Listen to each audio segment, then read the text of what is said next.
Oh, like, holy fucking shit. This just happened, and I didn't even realize it because I'm a dumb piece of shit. Qatar industrial site as Iran retaliates for strike on on gas field. Yeah, infinite expensive gas, infinite gas. Israel strikes. Jesus, man, where the fuck is it? Pars oil field. Pars oil field. What's up, Calico? Struck. Saudi Arabia says the air defense group mounting. Oh, God. Crude oil prices. Let's see. Let's see where we're at in the crude oil prices, baby. Is it? Oh, we don't need to watch that.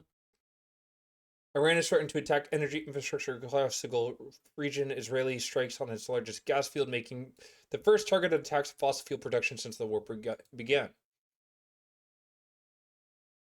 Iran's Revolutionary Guard has threatened counterstrikes on several energy facilities across Saudi Arabia, UAE, and Qatar in coming hours after the state media reported missiles have targeted its gas facilities at the giant South Pars field, the largest gas reserves in the world. The strikes on Iran's South Pars gas field, which shares with Qatar, were widely reported in Israeli media to be carried out by Israel with the consent of the U.S. Dude, get ready to never buy oil again. It hit $111 today, dude. Israel and Hezbollah are engaged with intense ground clashes with the least. Yeah, Israel just loves killing people. Also, the U.S. or Iran's made no effort to rebuild uranium enrichment after capacities were destroyed in June 2025. U.S. intelligence chief testified Wednesday, contradicting President Trump's justification for its ongoing war. Yeah, Tulsi Gabbard's in this weird spot where she can't say anything against Trump, but she also doesn't want to get implicated in Betsy Stevenson, a professor of man, oiled too much for me, I'll have to walk. Yeah, that's true. public policy and economics at the University of Michigan and a former member of US President Barack Obama's Council of Economic Advisor, is with me now for more analysis. Betsy, thank you very much. Region. Okay, so the majority of that oil, that gas there is fed into Iran. So then why is this having an impact so dramatically on the price of oil? It's a great question. You know, what happens in this kind of market where we're talking about natural gas, we're talking about chemicals, so and then of course we're talking about oil, is all of this stuff is traded on a global market. And if we're seeing capitalism, baby. 11 miles to school, by the way, get a bike. Supplies lost in one part of the world, that's going to drive up costs for the whole globe, right? So think of it as like we're all sharing, we're competing to consume the out of the same global supply, and as we're hitting global supply, it's driving prices up. Now the other thing that's happening, it's important to realize, is the prices reflect not just on how much oil we have today, but what people think might happen to oil in the future. So there is a prediction that oil is going to become scarcer and harder to get a hold of. Sheesh, dude, the national average is 382 for gas. And of course, the get to running ability to transport through the Straits of Hormuz is down 95%. None of this would matter if we had, okay, I'm saying none of this would matter if we had public infrastructure for like railways and trains and public transport. Genuinely. So we've had a short run, collapse in the ability to move oil through. But I think the bigger challenge is people, the beginning of February, almost nobody thought that Brent crude contracts expiring in the middle of May would be above even $70. And now you've got 25%. As high as $111.45 on Wednesday afternoon, according to FactSec. The price per barrel on benchmark U.S. crude rose to $99.24. Thinking that the price is going to be above 100.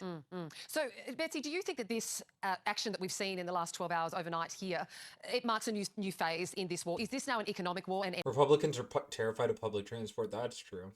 Energy war?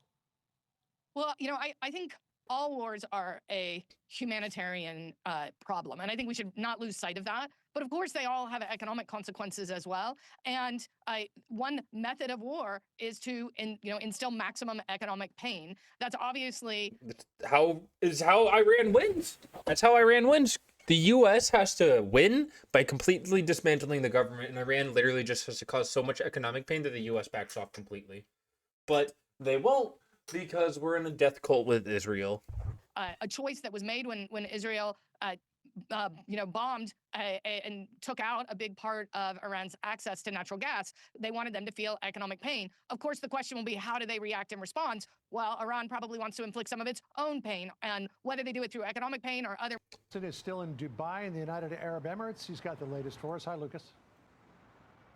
Good afternoon, John. Iran has issued a new warning for Saudi Arabia, Qatar, and here in the UAE, saying its energy facilities will be targeted in Qatar and Iran. I like how Fox is actually reporting this. Off the top, John, U.S. Central Command out with a warning of its own, demanding. I love how the only way to get them to stop to hurt is their wallets, not them actually feel empathy towards their fellow humans. Remember, they're all friends of Epstein. They don't feel empathy. The people in power are not real humans. They are monsters and demons in human skin.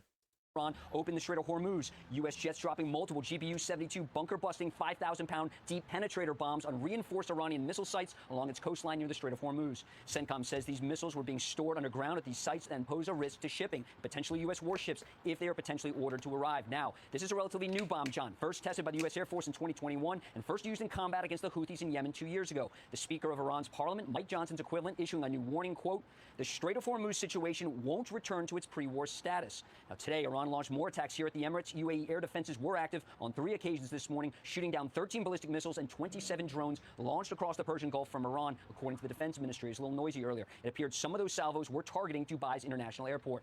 Now, at sea in the Singapore Straits, ship spotters saw the USS Tripoli and her amphibious ready group sailing past with more than 2,000 Marines on board, as well as fifth-generation stealth fighter jets, Ospreys, Super Stallions, and helicopter gunships. At 15 knots, it should take about a week for the task force to arrive in the Northern Arabian Sea here in the Middle East. So this is the ground force option, should the commander-in-chief order forces to go into Iran or perhaps Kharg Island in the northern Persian Gulf. Now, since the start of this war, Iran has launched 2.5 times more warheads here at the UAE than any other country.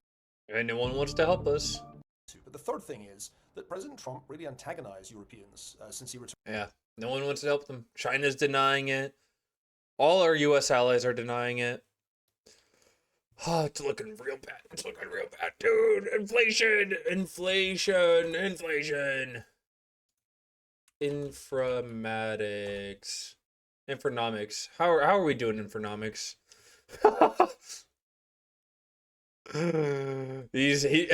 Dude, being Infonomics has got to be so fucking stressful. He's got to be having a rough time, man. Because he tries to show everything in like a nonpartisan view, and it's like it's got to be a stressful job for this guy. The Middle East rocking markets. Historic volatility hits the energy market. Firms have to private credit. We also, by the way, saw those major financials to just 3.7%. You can go further out and see that the story is cost here. So here is VA benefits as a share of tax revenue. So this has been treasuries or financial. You can find it pinned on. Yeah, he's not having a good time. He is not given a good. He's not having a good week. Good month. He's not having a good anything. I feel so bad for him. Oh, man. The economy is going to implode, and it's all going to be Trump's fault. We're approaching Japan. We're approaching late 80s Japan. Early 90s Japan. On my X profile, really spent a lot of time on it. This came out, or I wrote this the day after S&P 500. The fact that anyone in economics voted for this is insane to me. They don't know what they're talking about. If you're talking to someone with an economics major, I promise you they don't know what they're talking about. Which is generally not a good sign for growth. But then on the other hand, you had industrials and materials also outperforming the broader market. Now, generally, that is a sign that the economy is about to accelerate and about to boom. You have industrials, materials start to outperform. That is generally early cycle. But then on the other hand, we had this conflicting message where defensives were actually outperforming. Since late October, this is credit spreads have been starting to tick up, going of software companies. Defaults hit record 9.2%, dude. Oh my god. Oh my god, dude, our economy on top of the oil, it's all going, dude, we're so fucked. The US economy is so fucked. Oh my god. Amount in loans to private credit just keeps increasing, dude. Guys, I'm just saying you gotta get rice and bean pilled. You guys need to get rice and bean pilled. because this is not good. You guys need to make sure you're saving your money. If anyone has any good recipes, dude, if you got good recipes, throw them in the comments, baby. We're gonna need some good recipes for this economic crisis. Cheap food recipes, put them in the comments. I'm not excited. I'm not excited.